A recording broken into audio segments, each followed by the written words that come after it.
My name is Troy. This is Organic Gardening Made Easy. This is the April installment. If you missed any of the previous workshops from the year, we're posting them on YouTube. Okay. If you're on the email list, you get emailed those links. Okay. If not, then if you don't want the email I send you, but you want to check out the YouTube videos, the YouTube channel is called tnrvseed Library. Tennessee River Seed Library. Okay? I'm going to send around this little tablet computer. You can punch your email in it, and then you'll be on the email list. Okay? And also we have a Facebook group. If you're on Facebook, there's a thing on there called groups. And I also post those YouTube videos on, thank you, sir. What's the Facebook group called? Tennessee River Seed Library? TNRV Seed Library. I should get the library to promote that for me, actually. Okay, Wayne. Space bar, please. All right, so tonight this is what we get to talk about. First thing we're going to talk about is what we're going to talk about. And so we're going to review, to some degree, a little bit of last month's content, and then but we're going to add a little bit more details to some of those things. So I'm not going to give you all of the whole thing that we did last month. If you want that, go back and watch the video. But we'll talk about soil a little bit. We'll talk about creating that space. But then this month's stuff is really about the fertility question, because we're getting ready to plug things into the ground. So regardless of whether we've done these other things, we really have to be ready to try and be successful. Then we'll talk about variety choices, some different planting strategies, successions, companions, rotations, etc., and whether we're going to use seeds or whether we're going to transplant things. All right? So as we go through the content, if you have a question, then please let me know and I'll try and answer it. If it's a really random question, save those for the ends. I love the random questions, but anyway, we got to get through the program. All right, Wayne, what's next, buddy? We have a hand up right here. We got a what? Hand. Oh, we got a hand up already. Yeah, if you signed up for already for the. If you're on, did you get an email? Yes, I did. Then you're on the list. Okay, good. I mean, if you want to sign up again, I won't tell you not to, but if you're getting email, then you're getting it. All right, Wayne. Okay, so from last month, we can see that the soil has some physical components. That's what's up here in the top. That's what the physical components are. What is the purpose of the soil? Well, it holds the plant in the ground, right? So it doesn't blow away. It holds on to all those things that are helping the plant, which include water. And then down here, all these soil organisms, those things, one of the topics that we explored last month was how those organisms are really the things that are creating the food for the plant. We went on and on with that last month. All right, so we're not going to do that this time. What's next, Wayne? Okay, so we did do this slide, and it was basically looking at this natural circle of life type of thing that exists in the soil. And did you double hit, Wayne? I kind of go back. You hit the back button like one of the arrows? Okay, no, I guess you didn't. Okay. Space? Yeah, hit space again. Okay, so last time we said, okay, on the farm. On the farm, we have the soil food web. We have our livestock that's eating the plants and making manure, and then we have our crop residues that we're either cutting and leaving on the ground, or the cows or the livestock are trampling in, and so all that stuff's getting incorporated on the soil surface. And then our soil helpers, being the worms, insects, fungi, and bacteria, they start breaking that down. And the product that eventually becomes is this stuff called humus. And then we talked a little bit more about humus. But go ahead and show us the next slide, Wayne. But before we get to that, we're going to look at what's happening at the garden scale. That same idea that we just talked about with the cows. But we don't have cows in our garden. They're not helpful in the garden. They're helpful on the farm, but not in the garden. So on the garden scale, we have the gardener puts down compost and organic fertilizer. So that's like, think of that as a concentrated, targeted form of what we called cow manure in the previous slide. We're also going to add some of those crop residues again. If we had that, it might go through the composting cycle before it goes back into the garden. But my garden's so big, I don't pull everything off of it in the fall. Some of it just gets mowed and just lays there. So the crop residues are on the ground. And then again, we go right back into the same cycle that we were on with the farm scale of the worms, the insects, and the fungi, breaking all that stuff down into this magical stuff called humus. And now we get to find out what's humus. Show us what humus is, Wayne. Oh, wow. So humus, you guys read the slide. I don't want to do it. It's like Jell-O. Think of it as Jell-O that is plant food, okay? And it's brown, so it's not the tastiest looking Jell-O. But it is, the reason I describe it as Jell-O is because it's something that as it has water added to it, it swells up and holds on to that water, but it can shrink. It's coating the soil particles, and that is the place where the plant available nutrients is held in the soil, in the organic systems. In conventional systems, all of the nutrients are in the forms of water-soluble salts. So we salt the land, and then the salt dissolves, and the plants suck up the water, the salty water, and then the salt water rushes down into the creeks. And so we just add more salt to the land. And remember what the Romans did to their enemies? They salted their land. So we're in organic systems, we don't do that. Instead, we build up humus, which is what nature does. And so this humus stuff, it's coating the soil particle. It's doing all this great stuff. It's working on the structure. It's holding on to these nutrients that would otherwise be lost. And it's making them available for a longer period of time. All right. What's next, Wayne? All right, so where does this humus stuff come from? The short answer, though it's not necessarily the most honest and complete answer, is worms. Worm castings are very, very close to being pure humus. Not quite, but really, really close, okay? There's actually a few other bacteria that the worms eat or that eats the worm poop, and so it's not quite complete, but it's really close. So one way to jumpstart our soils is to add worm castings to them.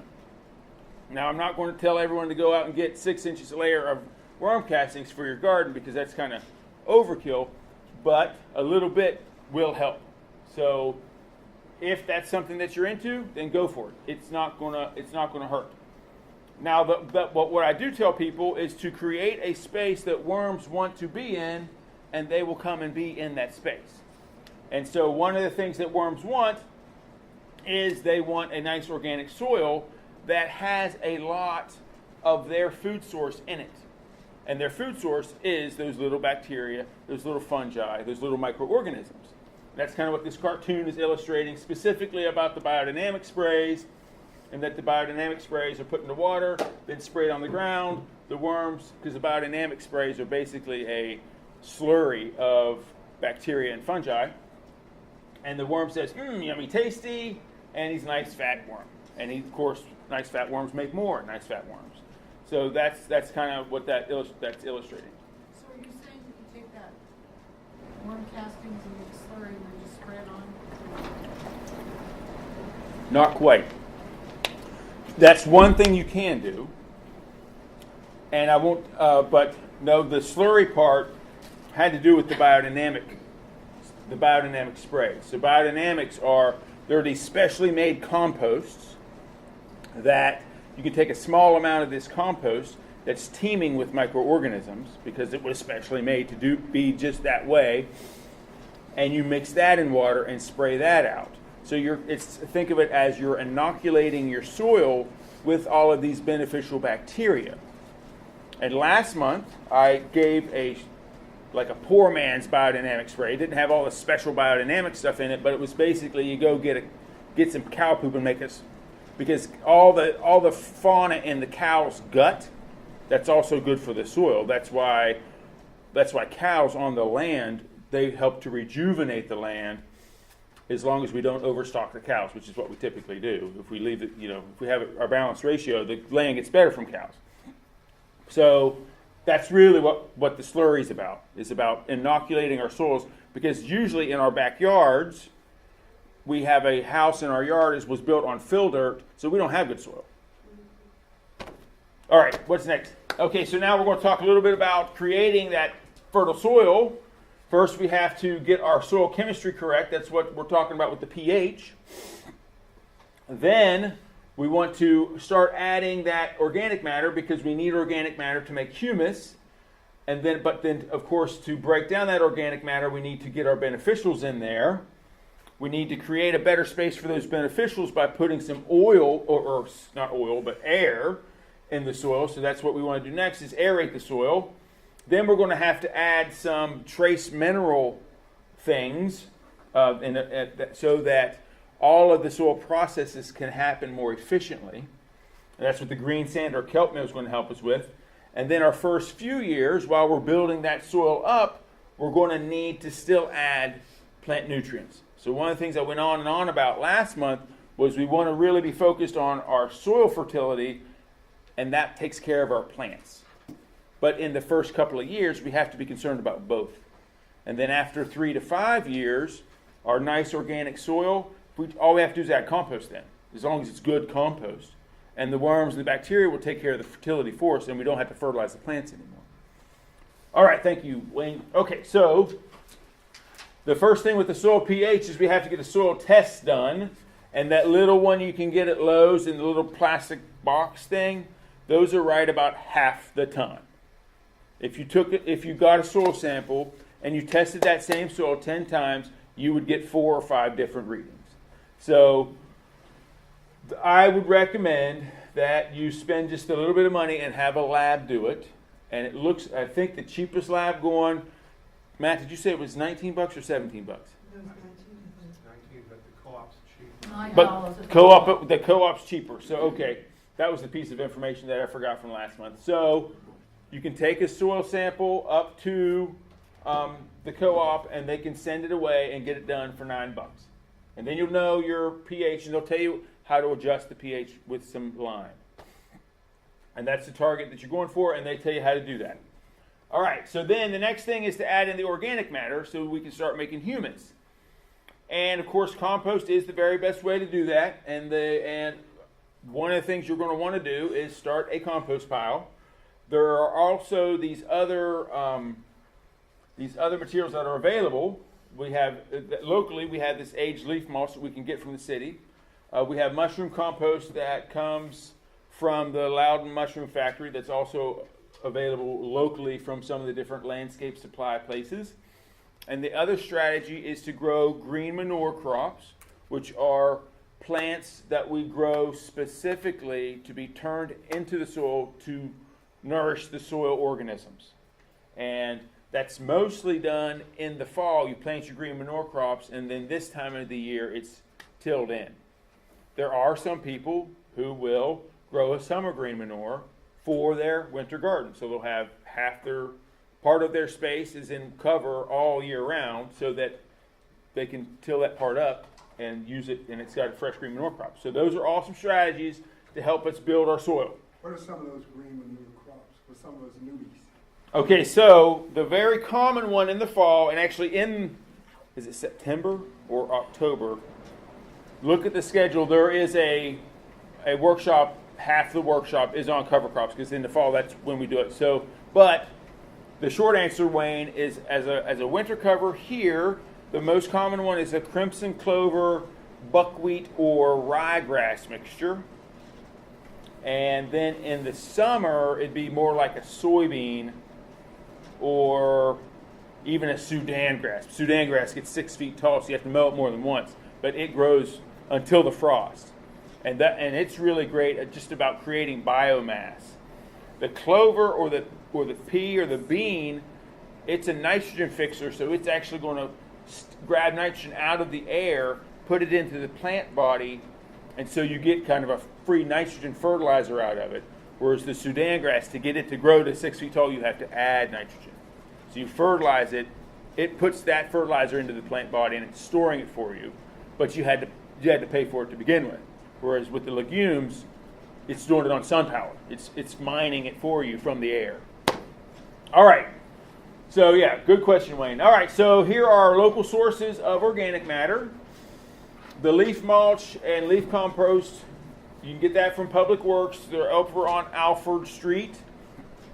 They on Fridays they'll actually load it into on your truck or trailer. That starts at 2:15. Call that number for more details. Be sure to bring a tarp. If you don't bring a tarp, they will be really mad. Yes, Matt? I don't know. I think technically they start at 2:15 because technically they're supposed to be done at 3. Even though I think you're right, is it goes from 2:30 to 3:15. That's what I've observed too. But on the sign on the door, it says 2:15. So that's why I'm putting that here. I'd rather people be early than be late. I think this time of year, because people are, I think they're doing it early, even though that's what they're publishing. Anyway, so that's the number. Call for details. One of the other things that I really like are the butt-end rolls of newspaper. I'll roll out 3 layers of unprinted newspaper. It's on a roll, so I'm not dealing with little sheets. And then I'll put the leaf mulch on top of it, and that's how I mulch sections of my garden for weed suppression.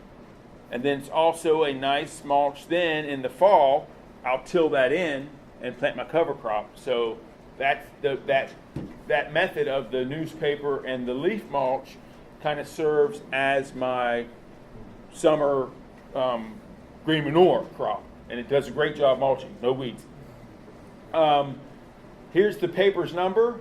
Now, during the tornado, the paper building got damaged, so I don't know if they're set up for butt-end rolls. I don't know if they're printing here in town or if they're somewhere else printing. If they're somewhere else, they probably aren't bringing the empty rolls back to Athens to distribute to the gardeners. They're printing in Sweetwater right now. So they're printing in Sweetwater right now. So this year we might not have the butt-end rolls. If you don't do that, the only reason why I like the butt-end rolls is because it saves me 3 inches of leaf mulch that I don't have to put on that section. But you can achieve the same result, but it takes 4 inches of the mulch. You can smother out all your weeds with 4 inches of mulch. Yes. Also, if you use that newspaper or even regular newspaper, you don't have to till it under. You can dig a hole down through. Oh yeah, and definitely. plant whatever you want and never have to till. Yeah, and that goes into the whole deep mulch method, which is amazing. I'm actually going to start a section, the big section of my garden that I'm going to mulch with leaf mulch this summer. I'm going to wood chip this fall, and that's my plan, is to totally make it into a deep mulch area. And then, of course, the last one on the slide is mushroom compost, which is a fantastic soil additive if you are really just starting with creating your space. If you are an organic purist, though, you need to know that they add some synthetic nitrogen fertilizer to it. But if you wait about a month, most of that has burnt out of the compost. And so if you just get it, mix it into your soil, wait a couple weeks, more than likely you don't have to, unless you're truly an organic purist, then don't use it. Use something else. But that's the information on them, on the number down there. I get it from Melton's. There's another place called All Seasons Landscaping, and there are probably a couple other places that sell the mushroom compost as well. All right, so coming up here very soon, or maybe even now, because it's been so warm, we can do our worm inventory. And that really is kind of like checking in on the health of the soil. It's good to do each year once you start, and it's even from year 1, because then you know where you're at. You do it again each year so you know how well you're progressing. But basically, you're going to go out when your soil temperature is not cold anymore. Because when it gets really cold, the worms go down deep in the ground because they don't want to freeze. But I've been seeing them on my driveway because of the rain, so that makes me think that they're starting to come up. And you mark out a little 1 square foot area, you dig down 6 inches, you take that soil, put it on a tarp or a great big piece of cardboard because you don't want the worms all going down in the grass and you can't find them. You count the worms in that half cubic foot of soil. And if you have 10 or more worms in there, then you've got happy soil. Or at least that half cubic foot's happy. So whatever you're doing there, do it everywhere else and you'll be good to go. So every year, try and do that to kind of keep up with how well, because I know that the first year at my place, no worms. The house that I bought, there was a garden there. They were not organic gardeners, and they just poisoned all the worms. And so now I've got lots of worms. So I've kind of started seeing them second and third year is when I started seeing them. All right, so aerating the soil. Once we add that organic matter, once we've inoculated, we want to aerate the soil. You can see here in the first picture what you're supposed to be seeing, and maybe if the lights weren't quite as bright, is on half of it, that nice dark soil, it looks more like chocolate cake. It's porous. You can see that there's space in there, whereas this one, it looks more like a brownie. It's all kind of mashed all together. Both very tasty, but different. And then, of course, the easy way to do that is to use a soil fork. That's what is underneath this boot here. Those come in different sizes. In our clay soils, these small ones are pretty nice. You just put it in the ground and pry. You're not like picking anything up. You're just loosening the soil. You're not trying to till with it. And, of course, the worms there, they also aerate the soil. And over time, that's all the aeration we need to worry about. But initially, we kind of need to jumpstart things by putting some sweat equity into the system. All right, so in the short term, we have to consider some soil amendments. But in the long term, we're looking at this first statement that the rich organic soil has a high humus content. That's our long-range goal. And, of course, the way to get there is by adding the organic matter. And this is just this is the 20-to-1 carbon nitrogen ratio. That's what age compost is. So, but if you want a sheet compost, I guess that might be what that first part of the statement is alluding to say that we can add in a layer, and that'll incorporate at that ratio over time. But in the short term, we need to add the nutrients in a specific ratio. And these kind of numbers of the 488 and the 366, those are good for most summer crops, except for the things that were specifically just eating their leaves. If it's just a leaf crop, then we want all of those numbers to be the same. And they don't have to be much more than 5. But because at the bottom there, we can see the nitrogen, that's what's growing our leaves. The phosphorus is growing the roots and the fruits, and the potassium is giving us structure and flowers. And so in our fruit crops like squash and tomatoes, or even potatoes, that's what we want these second numbers to be bigger than the first number, or else we just get a real leafy tomato plant. It's not going to be focused on making fruit as much as it's going to be just on getting big. Okay? So depending on what you're growing, so these numbers are really for the summer, the vegetable crops that are really technically fruits. But if it's a leaf crop like lettuce or broccoli or kale or collards, then those numbers can all be the same. Does that make sense? All right, so how do we get that? It is these two products that are in the slide are available at most big box stores. I was at Lowe's last week, and I saw the Jobs out in their garden section in a 16-pound bag with $17. The co-op in the past has had it, and I'm assuming they do right now. I didn't go out there, but it was always the same. In the past, I have checked them and looked at the prices. Because of the price of those products of being $1 a pound, that's why I started blending. I started working with BD Fertilizer and started blending up the Tennessee River Seed Library blend. And so the latest and greatest information on that blend is that the first run of the year, all that's gone. And they're going to do a second run, but the price of one of their ingredients went up a little bit, so there's a slight increase in the price. It was $18, now it's going to be $20. And so if you want some of that, then please call BD and say, hey, I heard that was a great mix. How soon are you going to get it back on the shelves? And I know that I asked them to have it ready by Mother's Day because that's when I need some more of it. So I'm hoping that they have it ready by then. But if you call them, maybe they'll have it ready before that. And BD is also a really great source of single ingredient sources if you want to mix your own, which is what I did for years and years to come up with this 366 blend that I use now. But it comes in larger quantities. It comes in 40 and 50 pound bags. So if you're looking at a space that's more than 1,000 square feet so a 40 foot by 50 foot, bigger, no, that's 2,000 square feet. 20 by 50 feet. If your garden's bigger than that, then that might be something to consider, those bigger bags. But the markup on the seed library blend isn't significant. It's like $2 for the library. Other than that, it's pretty much the same as if you made your own. Well, I have a question. Yes. So, I think in the email you sent out, you said it covers about a 400 square foot area. Yes. And is that for soil that really needs, fertilization, or is it for one that is already pretty healthy? You know what I'm saying? Yeah, and I'm going to assume that it's the first one. That would be an interesting experiment to take a soil sample, send it in, and then the place that I use, you can also ask for a recommended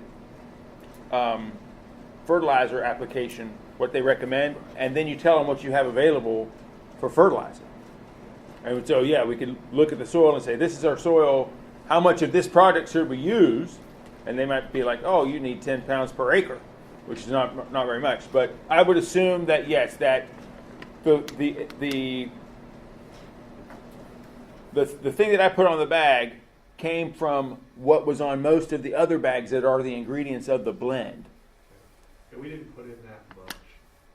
That seemed like a lot.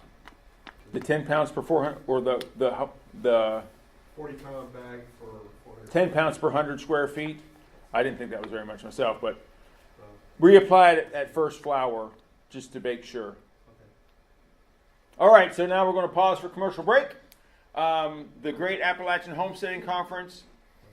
If you're into things beyond gardening, if you want to get into chickens, if you want to get into goats or rabbits, or off-grid living, or all kinds of different stuff is happening at this conference. It's a one-day conference in May 6th in Crossville. I'm doing my seed saving workshop there. So if you want to get the seed saving workshop 3 months early, then you can come and see it in Crossville on May 6th. All right, and we want to say thank you to all of our generous donors for the seed library. If you aren't aware, we have a seed library here in the library, and you can borrow seeds the same way that you borrow a book or a video. You check them out in the spring, and then you return those seeds that you collect and save from the plants that you grow out in the fall. And basically, we have a spreadsheet this time, and you can get the spreadsheet emailed to you. If it has blue writing in the catalog, then it's a hyperlink. It'll take you to the description of the seed by the seed company that donated us the seed. And there's a little form that you fill out. You hand it to the librarians. They get your seed for you, and we hope that you return the seed back by Halloween. But usually most people are able to return it by Labor Day because that's how long our summer growing season lasts. So anyway, seed library, definitely borrow some seeds. All right, so now, go ahead. Yes. That's a great question, and I'm glad you asked. This is what I would do, okay? So the woman that's putting the conference on, she does most of she has a website. So I put that into Google, the Great Appalachian Homesteading Conference. You will find her website that is the conference registration site. And if you look around, there might be like, oh, so-and-so's talking about this and so-and-so's talking about that. I looked at it this morning. I didn't see any schedule information because I'm getting interested on when I'm talking and who else is talking when I'm talking because I'm going to miss that, of course. But if you put this into Facebook, she has a Facebook page, and there's a lot of easy-to-find information there. She also has a Facebook group that's called. What's the Facebook group called? The Facebook group is called. Oh, I don't know what the Facebook group's called offhand. It's not that. It's not conference. I know it doesn't have conference in it. I think it's more like Appalachia's Homestead with Patera, because the lady's name's Patera that's putting it on. I think you'll definitely, if you go to the conference page, you'll figure it out. You'll see it. But I will tell you that her group is very well managed. I don't know how many Facebook groups you're in, but some of them you go in and it's just a mud fight in there, and you're like, oh my God, why am I here? That's not that group at all. She really monitors it, but since she really monitors it, there are 1,200 people waiting to get into that group, because she goes and looks at your page and sees who you are, and So luckily that wasn't my experience when I asked to get in. She must have only had a 25-person waiting list because it was only a day or two. But once in a while she'll put a message up that says, hey, tell your friends to be patient. There's 1,000 people waiting to get in. And she only has so much time to go through, And she's very choosy on who she lets help her administrate. It's a very well-run page. So anyway. All right, so now we're going to switch gears. New question. Seed saver exchange, do you have to return the same seeds you check out, or can you offer a blend? Well, optimally, the seeds you check out would be the ones that you returned. But if that totally fails, and you just go to the clearance rack at Walmart and get us a couple packs of 99-cent seed, then we're just as happy. But as far as saying, I collected seeds from 6 tomatoes and they're all in one bag, no, we don't want that. We want to be able to say, this is what the next person is getting. But whatever you bring it, if you can say, this is what the next person is bringing, then yeah, that's great. We're always looking for that, regardless of whether you borrowed seed or not. It says there's tickets available for the homesteading conference As far as I know. on eventbrite.com. Yeah, that's the name of the website, and then the name of the It's conference, a great right? Appalachian homesteading conference is what Right, is yeah, up that's right now. that's the website name. So yeah, as far as I know, tickets are still available. There's an early bird discount until the 20th, and then the price goes up a little bit. But I think she's maxing out her space right now, so so yeah. If you're interested, you better. It's just cheap. I mean, right now I think it's like It's like 12 to 30. 12 to 30, and I don't know who if the 12 is like the 16-year-old and the 30. I don't know. But yeah, it's for a conference of the content that it is. It's super value. All right, are we ready for variety choice? Okay, so I get to do my short rant on GMOs. Hooray! Okay, so before we get into variety choices, we have to really look at our vocabulary terms. Okay. Now, has everybody heard of GMOs, genetically modified? I'm going to make the assumption that everybody has this, and I think that's true now, that everybody's like, yeah, I've heard of that. They might not totally have their brain wrapped around precisely what it is, but they've heard, there's this thing, and they're GMOs. The thing that I've seen lately that I found quite bothersome is there are people trying to muddle the difference between GMO and hybrid, because there's a very distinct difference.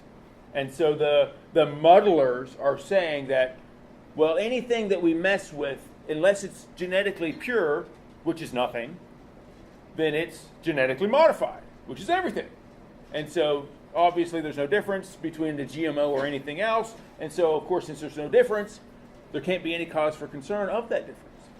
And I'm not going to tell you whether or not you need to be concerned, but I am going to clarify what genetic modification is versus hybridization. Hybridization is something that happens in nature. A bee will take pollen from flower A to flower B. If flower A and flower B happen to be the same, or we have two A's or two B's, then we can say that there was no cross-pollination. But if it's an A and a B, we have cross-pollination or hybridization. Now, bees are good at that, but people are okay at it too, and they can go and choose flower A and flower B with a paintbrush and move that pollen around and select for those traits. And they're just really acting as bees. They're doing something that happens in nature, but they're doing it targeted and deliberately. Okay, so that's the story on hybridization. GMOs, those happen in a laboratory with lasers. And they're taking genetics from one species and they're putting it into another species. That doesn't happen in nature. So that's really the difference, is they aren't just hybridizing, they are making chimeras. And they kill your liver. So that's the GMO and hybrid rant. So now we're looking at hybrids versus heirlooms or open pollinated. Before we go there too much, let's talk about heirlooms and open pollinated. In the common vernacular, those two words are interchangeable. The technical definition of an heirloom is an open pollinated variety that's been around for a long time. And there is a cutoff date, and depending on who you talk to, the cutoff date is either 1965 or 40 years, which is, I think when they said this is what heirlooms are, 40 years was 1965, but they wanted to include more stuff, so I can develop a variety now, and my grandkids can call it an heirloom. All right, so that's heirlooms and open pollinateds. So I am somewhat of an open pollinated snob, and I don't use a lot of hybrids on my farm. That's just a personal choice, and it's a choice that I make because of the sustainability idea of, oh, I can breed all my own stuff, and I don't have to have my little brush out there to do it, versus I have to go buy hybrid seed, and it's quite expensive. But there are a lot of benefits of hybrids. One is, when they were selectively breeding those plants, they were putting traits in them that were really serving the grower, like hybrid vigor, meaning that the plant grew really well. They were breeding in disease resistance. But when they were and they also bred in a lot of marketability type traits. That's what really common hybrids are really about, is what looks good on the shelf, what travels well in the truck. And since that's the case, our heirlooms still have good flavor, good nutritional value, and they have a good story. Hybrids don't have good stories. The hybrids really that were the older hybrids, and then we have hybrids that were developed all the way back in the 30s and 40s. And some of the most common tomato hybrids, which we'll get to in the next slide, those are the old hybrids, and they still taste good. And that's why people still love them. But then you have the hybrid tomatoes that we get in the grocery store, or the ones you get on your hamburger at the hamburger joint, and even in July at the height of tomato season, you still get that same crunchy tomato that you got in January, because they're developed for commercial systems, and it's all about getting them trucked, having them store, having them turn red on the right day. They're not bred for flavor. All right, so now we're going to look at some local favorites. Okay, so some local favorites for the tomatoes. You probably have heard of Early Girl, Better Boy, and possibly Celebrity. But around here, when people think tomatoes, honestly, those are the top three that most people think about. Now, recently, people started talking about some of these open pollinated and hybrid or heirloom varieties that are Rutgers. It's a beautiful red tomato. Cherokee Purple, Brandywine, which has been voted repeatedly the best tasting tomato on the planet. And then with squash, the locals that everybody loves are Yellow Crookneck. It's that regular old yellow squash everybody has. The regular zucchini is Black Beauty. Cucumbers, Straight 8 is a really common one. Boston pickling, if you're going to pickle some. Around here, if you're growing okra, it needs to be crimson spineless, or everybody looks at you like you're weird. And beans, everybody kind of has their own idea on beans. White half runner is definitely probably the most commonly requested bean that I see. Some people on bush beans go for Blue Lake and Kentucky Wonder. Provider is a nice one to grow. It's easy and prolific. Pole bean is a Kentucky Wonder. There's also a Kentucky Wonder pole some people like. I personally like rattlesnake as a pole bean, but it's not super common here. But once people try it, they love it. Just for the record, Troy, if it's not crimson spineless open, it's not open. You're right, Rain. You're right. I'm just saying. I've grown several types of okra, and anytime I brought okra to market, and it wasn't crimson spineless, that was shorter than your finger. That was the other thing. It has to be shorter than your finger. Then it was wrong, and they just walked on by. And if the okra was red, they looked at you like I was wrong. Don't take red okra to the market. All right, so we're going to get into the schedule. And so this first little bit of advice, I think it's good advice, but it hasn't been spot on the last couple of years because we've had this crazy weather. So Normally, we get weather like this, like we're having now in April, and then towards the end of April, it gets cold again, and everybody got excited and put their garden out, and then it was out for 10 days, and the big frost came, and they don't have any more garden. That's not uncommon here. So my advice is, don't rush out and put your garden out in April. Wait until Mother's Day, and then do it, because you have no risk of frost after Mother's Day on all your frost-tender summer stuff. Some people are like, it's not going to frost again. I was just looking at the 2-week forecast, so that takes us out to April 27. Not going to be anywhere near frost any night between now and then on the 2-week forecast. So April 27th, probably at about in the 70 or 80% frost freeness. Usually, when you look at weather statistics, they have a 50% chance of frost-free date, which is April 20, and then they have a 90% frost-free date, and for us, that's May 5th. After May 5th, the chance of frost is pretty minimal, but I always tell people, make your garden after Mother's Day, not because of the risk of frost, because then the soil is warmer, and you can put that plant out, and the top might not freeze, but that doesn't mean it's happy with what's going on with its feet.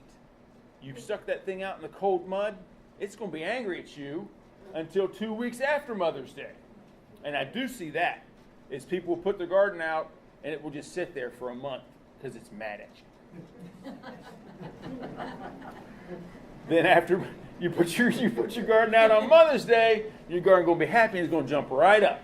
Okay? You're talking about the summer. I am specifically talking about summer plants because now it's April and we're still talking about creating the space. So yeah, specifically summer plants. Now, last month last month was March, so even in February, I was saying, hey, this is what you can think about planting now. And later on this year, I'll talk about season extension, and we'll talk about low tunnels and easy things that you can do in your backyard that aren't a big greenhouse that you can stretch into 3 seasons of growing here. And it's really only 3 months out of the year, December, January, February, that again it gets too cold, not enough, and it's really not that it's so cold, it's that there's not enough light.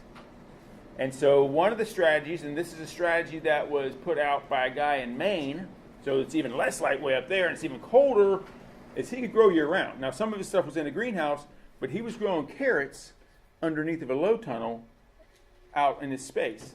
And basically, he grew those carrots and then stored them in the ground. So those are all strategies that we talk about later on this year. Troy? Yes? I don't know if you have one in the book, but you remember the chart that you provided? That was very helpful.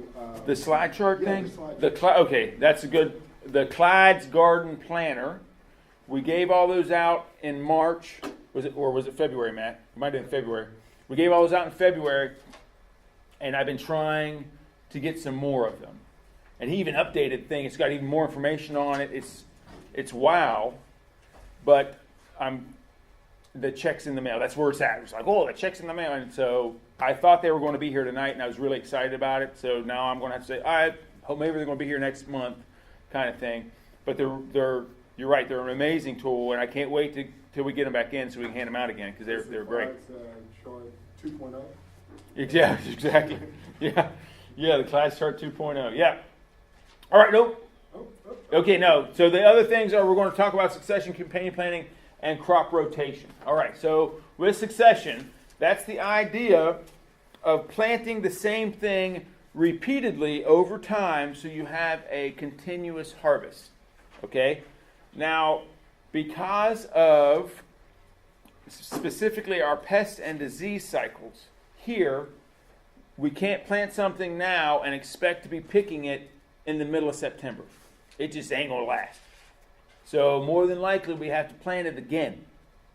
And so that's really true with some things that grow fast, but it's also true with other things just because they'll only make for 3 to 6 weeks. And after that, they're worn out. They're tired. Okay, so it's most common with these quick crops. So if you like baby lettuce, this is an easy way to grow baby lettuce. You set up yourself so you have these 3 spaces. Those spaces don't need to be very big. Maybe a 2 foot by 2 foot space. So you have a 2 by 6 foot area that you have divided into thirds. And on day one, you plant you broadcast your seed over that 2 foot by 2 foot area.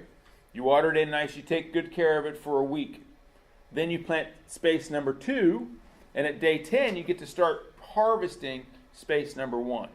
So your little lettuce plants will be 4 or 5 inches tall, and maybe not at day 10, they won't be that tall. But when they get 4 or 5 inches tall, you can cut off 3 inches of them. Leave an inch or 2 there to regrow. Each week, you plant another little space, okay? And when it's time to start planting the 4th space, you just pull up space number 1 because you'll have harvested it twice already. And then you get to start the whole cycle over. And with something like lettuce, if you do that, you just add in another half an inch or an inch of compost on top if it's good compost. Put your seeds back down and it'll go. Keep going. All right, so the other idea, with succession planting, it's real common with lettuces.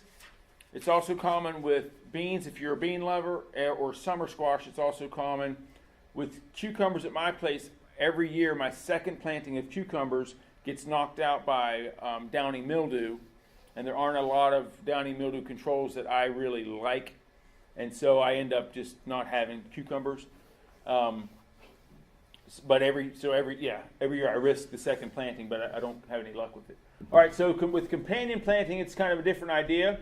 We get more into companion planting next month, but it's this idea of planting different species together that benefit each other.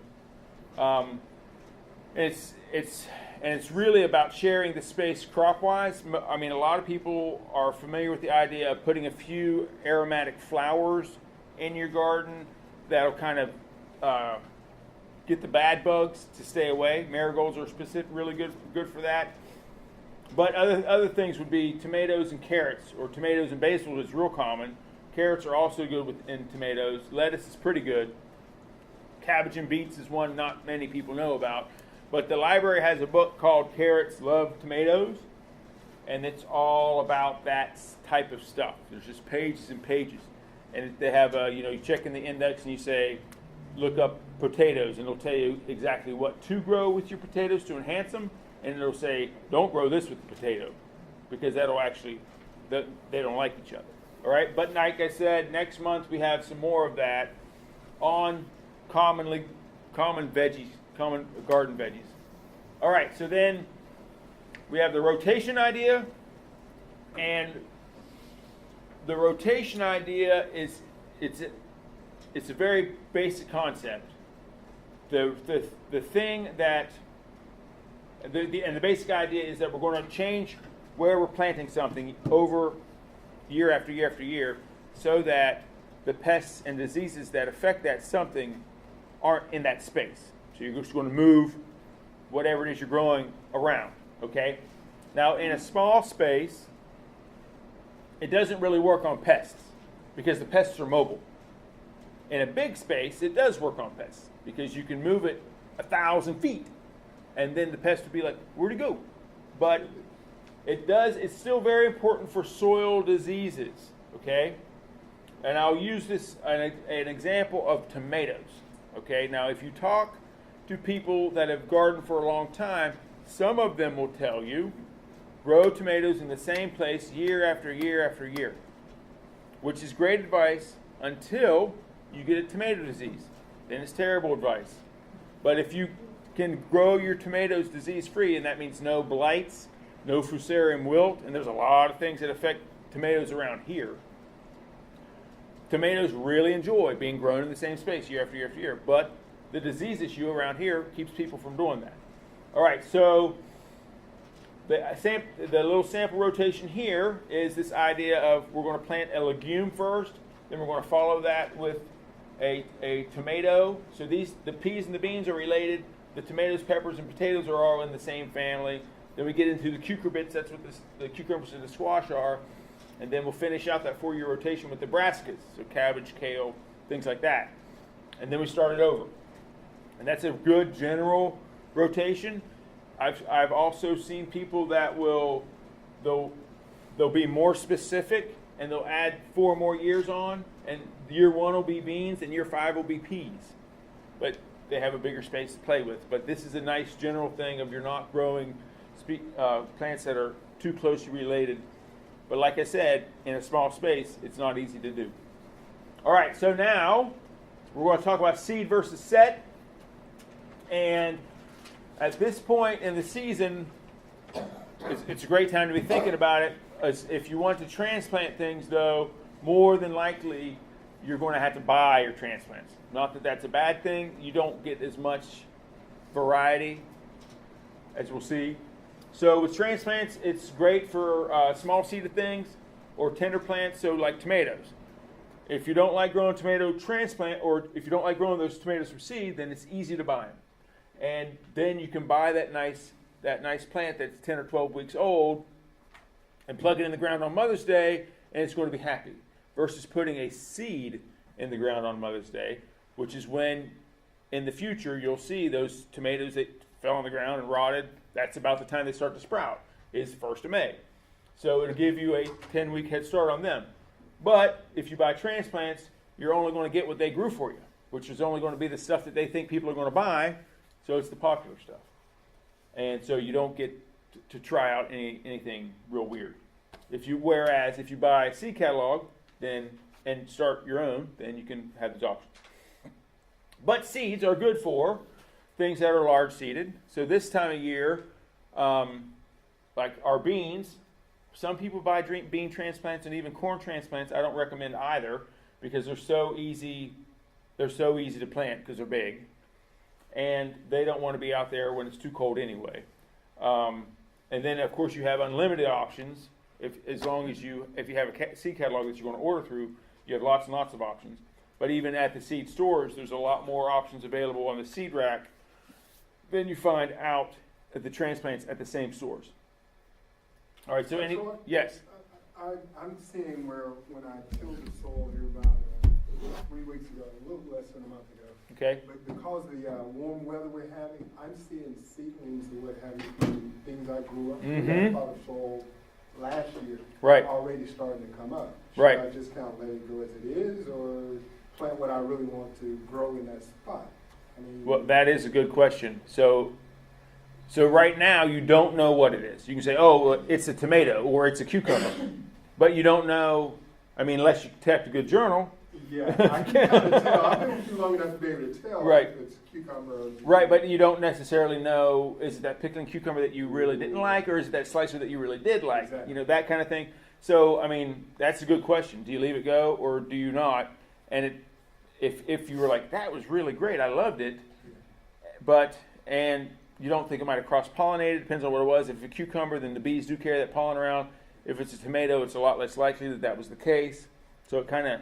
Yeah, it's because, in other words, at this point, if I just let it go, I'm looking at harvesting within a short amount of time versus if I start all over again, and I'm looking at a further time out. I mean, if you think you may have liked the variety, you could let it go, and if the weather is on your side, it'd be the same as you having run the risk of transplanting it now anyway, with this transplant the same size. So yeah, it's... Past few days, the weather has been on my side, and then there's forecast for rain, so things have been working good presently. Yeah. Okay. But sometimes what you planted last year doesn't come back the same this year. Well, yeah, especially if you had a hybrid tomato last year, those seeds, you're going to get the traits of one of the parents, which is going to be either vine or sweet fruit, but that sweet fruit is going to die of disease on June the 1st, because that's usually how they run their hybrids. So... I don't. Like I said, I don't know what you did. So it's kind of. That's a good gardener. I've been sitting in class learning. Sorry. All right. So, we're almost done. So March to-dos list. In case you didn't get it done, you better rush out and get it done this weekend. Except for that first one, we can't. You're a little behind the gun to start tomatoes. And I did see somebody buying seed potatoes today. So you're not too late on potatoes. If you wait another month, you will be too late on potatoes because potatoes get a short season if you're going to wait any longer. If you're running out of time on the long season potatoes, basically. All right. In March, we're supposed to side dress our overwintered crops. Those were perennial things like asparagus and rhubarb and things like that, just to give them a kind of pick-me-up Sow some cold weather stuff. And set out some of these other things. And then we had to put those things under cover if it got real cold, which it did that first part of March, it did get real cold. All right, so this month we want to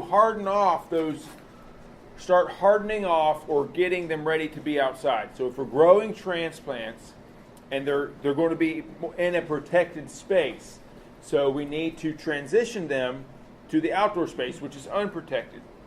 And there's two things that we really have to be thinking about. One is the cooler night temperatures. The other is the sun's intensity. So for me, when I'm hardening things off, I like to bring them out kind of in the morning when it's still cool, but I like to put them away by lunch, especially initially, because the sun gets too intense. And if I forget, especially the first day, if I forget to bring them back in, they'll get sunburned, which means they'll get white patches on their leaves, and that leaf dies. So the hardening off is really important. So we can still start these cucurbit transplants, the melons, cucumbers, and squash. They're really fast. They only take a month to get ready. So if we do that in April, they're ready in May to go out. And then if we want to try and put some spring stuff out, now you can direct sow or transplant any of that other stuff. We are running up against the end of time, in my opinion, that it's good to transplant out what would be the spring stuff, like cabbage, like kale, like collards, because come June 1st, the plague of bugs that loves that stuff will have descended, and once they're in your space, they're there. So you're going to start seeing cabbage moths if you have cabbage plants, and get out there and chase them off with a Dawn dishwashing spray. It coats and smothers the bugs. You put a quarter cup in a gallon of water and spray that on your stuff. It doesn't hurt your plants. It's just Dawn dishwater. But the caterpillars don't like it. Mint oil, they don't like mint oil either. All right, then you can start to put out a few beans. They might get nipped by frost, but beans, they don't mind too much. They're okay down to 30 or even 29 degrees. If it's going to get colder than that, get some straw and loosely cover them with straw that you can just kick off of them after that, and then they're mulched too.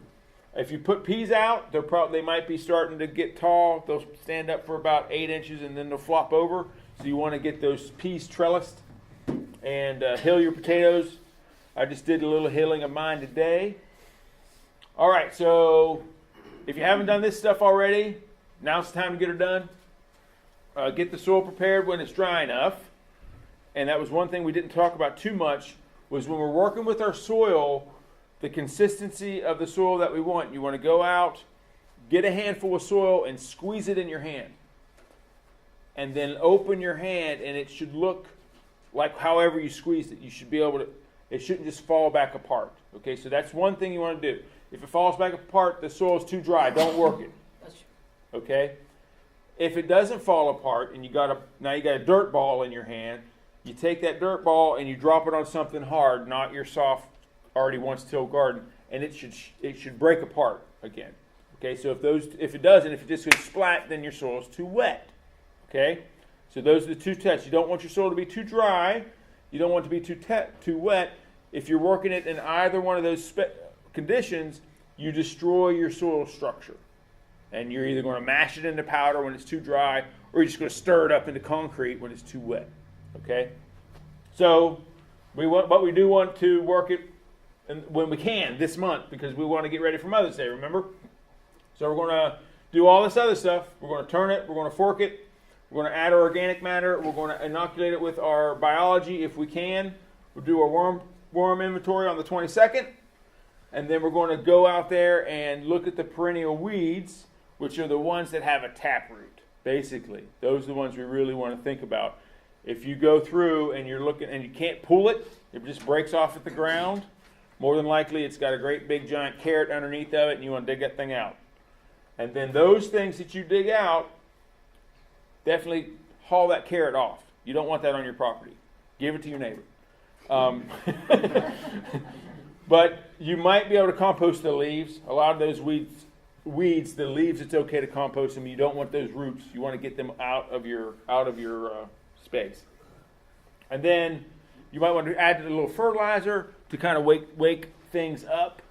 And then, of course, buy some fertilizer if you hadn't already, in case they don't have it when you really want it. Okay, so next month, urban gardening. So we're looking at small spaces, more like garden boxes, a little bigger than the tables we're sitting at. And if you want to buy some transplants, all the money for the transplants goes to the library. We have some spring stuff. We have some yellow squash. We have 2 types of cucumbers. They're all in 4-packs. They're $3 for 1, 2 for 5. Like I said, all the money goes to the library. And then if you want to find out more about what's happening with this, these are the ways to do it. The YouTube page, the YouTube channel isn't on there yet, but the Facebook group is. The community garden also has a Facebook page. I'll post neat stuff on it once in a while. And that's it. Any questions? Now's a good time to ask the random ones. When is next month? When is next month? It's on the second Thursday, which I think is, I don't know. What's it say, Laura? May 11th. May 11th. But yeah, it's always second Thursday. Not Tuesday. Yeah, it's not Tuesday. Don't come on Tuesday. What you do is you get a watermelon and cantaloupe soil. So specifically on the watermelon and the cantaloupe, it likes a warm soil. So what commercial growers will do is they'll put black plastic on the space that they're going to grow just to heat that soil up. I don't like using black plastic myself because they only get to use it 1 year and then it goes to landfill, or worse yet, it gets burnt. So I'm wait till Mother's Day and then set those plants out. If you can get a nice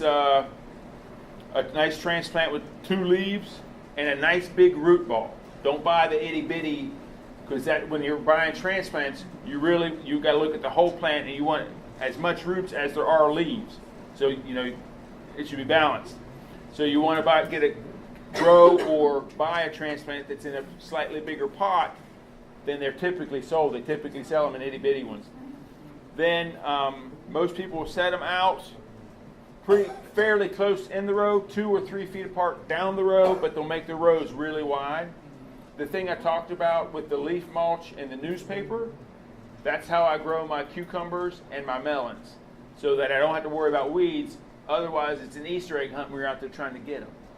And I have heard people, though, say that growing watermelons, letting the weeds come up and bury those watermelons, they don't get sunburnt that way. I don't fool with watermelons, so I can't say it, but that's what they think it's great. And last year we ate watermelon all summer long. I only had 2 bags. Oh, wow. But the leaves on the watermelon killed the leaves, so the weeds never really come up. Okay, so you had them planted thick enough that they outcompeted the weeds. That's great. That's great. I have a question. Heirloom seeds. Okay. Okay.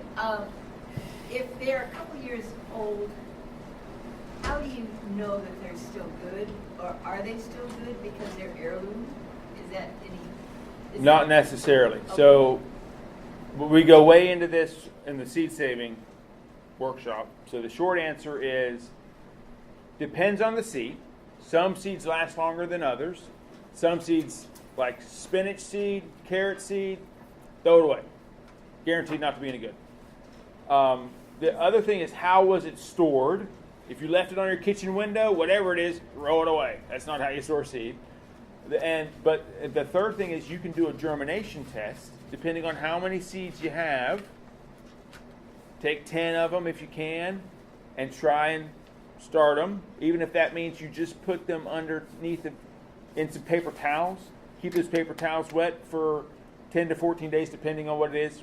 If they come up as long after when they should come up, you'll be able to say, okay, I planted 10, 4 came up, so you have a 40% germination rate. So that means 40% of your seeds are good, so you just do your planning on, okay, I want 6 of them, only 40%, so I have to plant 12 or whatever, to get as many as you want. So, I mean, you can work around the problem. But the other part of the answer is store your seeds correctly which is you take all your seed packets, you put those in a Ziploc bag, you put the Ziploc bag in a mason jar, and then all those little packets of silicone that come in the vitamins, put those in the oven on low for 2 hours to dry them out. Put all those in the mason jar, close the mason jar up good, put it in your freezer. Then you got a seed vault, just like they do in Sweden, in your freezer, because that's basically what they do. What if you found it in a book that you put away 2 years Well, ago? then do the germination test, grow them out this year, and then store them right this fall. Yes? As far as crop rotation to prevent the disease and whatnot, when you say to rotate different families, are we talking literal like taxonomic rank, or is there just like a general kind of family? That when I was talking about the this, Right, that right. was taxonomic. Because I never rank. would have I wouldn't think to put like a tomato with potato like in the same family because I don't know. I'm new to gardening. They're both like a literal Solanaceae. family? Oh, okay, cool. Peppers and eggplant, those are all Solanaceae. Oh, okay. So they all have the Cool. same diseases and to a lesser degree pests Right. that affect them, but Okay. definitely diseases. So yeah, that's how that was listed. Okay. Was basically by family group. Awesome. Mhm. Thank you. Any more questions? Okay, great. So if you want some transplants, just throw your money at me, and I'll hand it to the librarians, I promise. And otherwise, we hope to see you next month. Well, just tell them like I didn't know how to like group things together, but that's perfectly interesting. Strawberries. Oh, sweet. Lily says thank you. 'Cause she'll eat all of those tonight. That's okay. So that's all my nifty spring stuff, and they're all labeled. Everything in this. It's a bok choy. It has a red stem. Yeah, so it's kind of stemmy. It has a nice root. I was trying to figure out how to. Oh yeah, it's excellent. It's excellent. Yeah, yeah, yeah.